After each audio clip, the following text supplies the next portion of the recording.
Áno. Ho nemajú radi dostane. Pozri, jeden sa škerí na tej fotke, druhý začal hľadiť do duše až by som povedal, on má taký mierne nepríčetný pohľad. Áno, dosť je rozladený.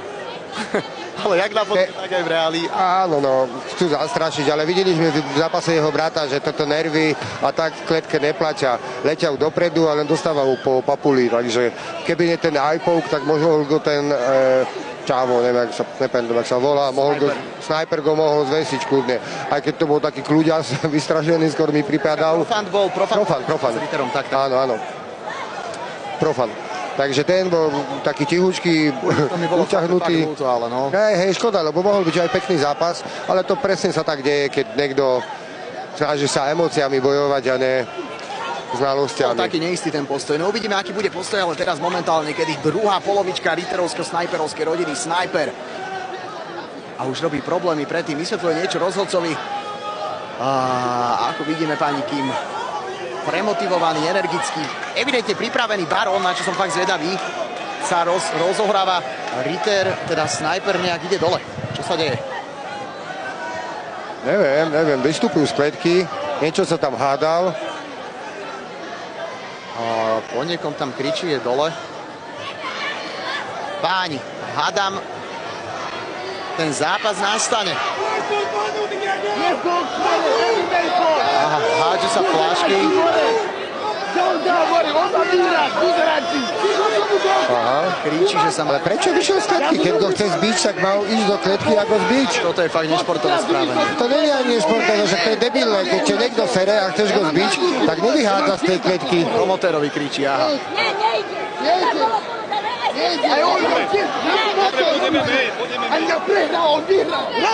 Aha, sú nasratí za výsledok. Tak toto. Ako on mohol vypiť? Aj, našiel si výhovorku, že bude nastúpiť do zápasu. Nasratí, že nevyhral. Budem ticho nepočul. Áno, ale tam sa vás vie. Nejde nikde, poď. Priateľka, atypicky pôsobiaca. Nejdeš, lebo len boxovať, nič nevie. On sa iba boxovať, nič nevie. Však tu to aj stačí niekedy. Tu by som mal krv na nechce, nič není. Za to, že som povedal na výtelu, nič nemá pristaviť do piči.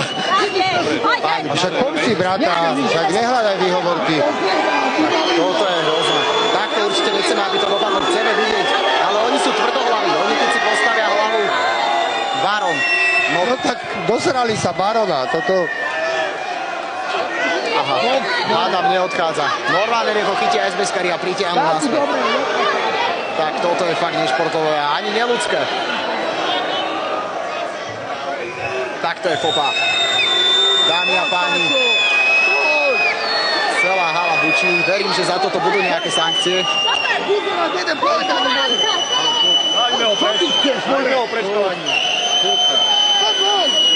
Ale nastupuje. Niekto došiel do ringu. Ja sa pripravil na MMA, nie na box. Ja mám tiež problém s nohou a nastúpim a nemám. Čo sa vyhovára, že majú problém s nohou? Teraz keď to prišli, a teraz to rozprávajú ako debili.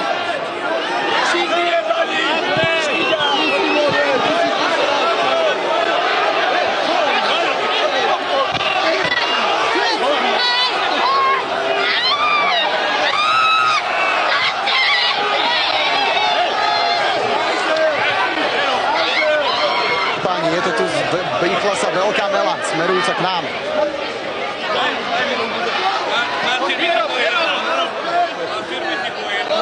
Bijú sa, sú tam deti, sú tam...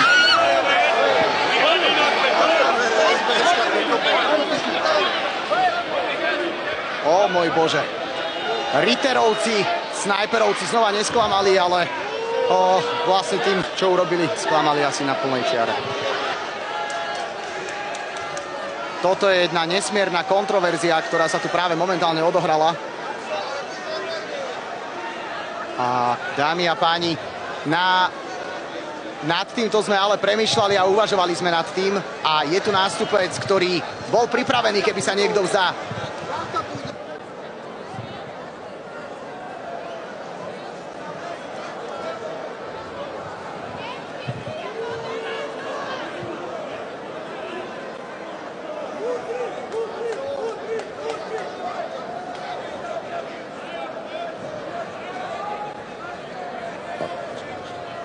Dámy a páni. Dámy a páni. No dobrá, to teraz tuto je čisté Mexiko. Prvé bratia Ritterovci tam spravili Rošambo, takže nejaká srbatka... Na takúto situáciu sme predsa len pripravení, ale boli, lebo vieme, že bratia Ritterovci, Snajperovci sú nevyspytateľní. A preto je tu Erik Naď, ktorý je ochotný si dať čestný súboj. Dámy a páni, chcete vidieť Barona s Erikom, Maxom Naďom práve teraz. OK, takže ahojte. Nechcem, aby takto dopadol tento popiči večer, nekazme si to. Preto mám dve alternatívy, sorry.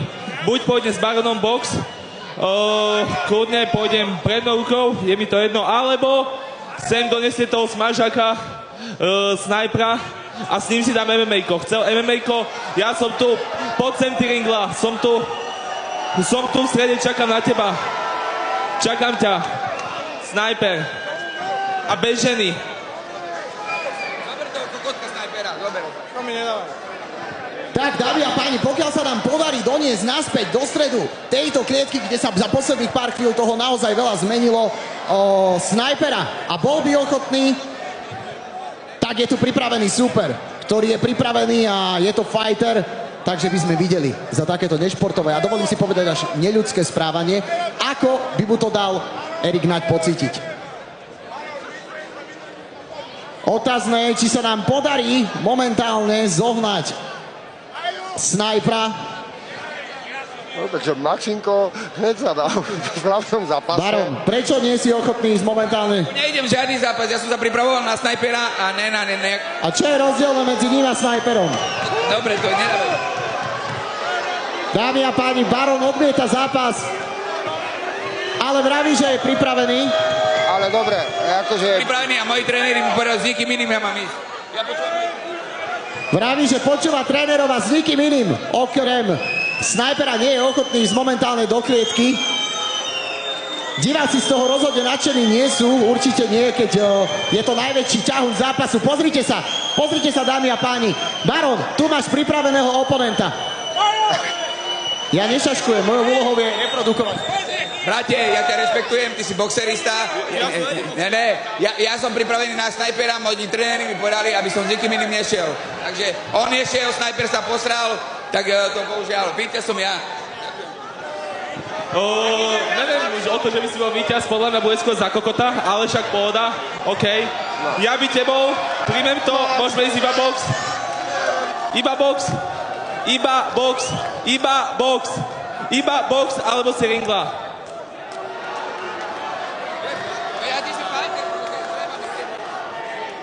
Kámo. Ja aj chápem tego Barona, však že nechce ísť Je mi mojím nabičí z teba, no.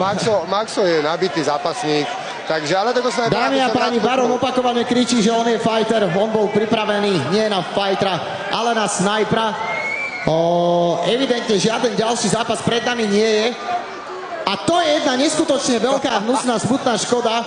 Ritterovci, snajperovci za toto majú veľké mínus a uvidíme, aký to bude mať na nich dopad. Ale nenecháme to v negatívnej energii.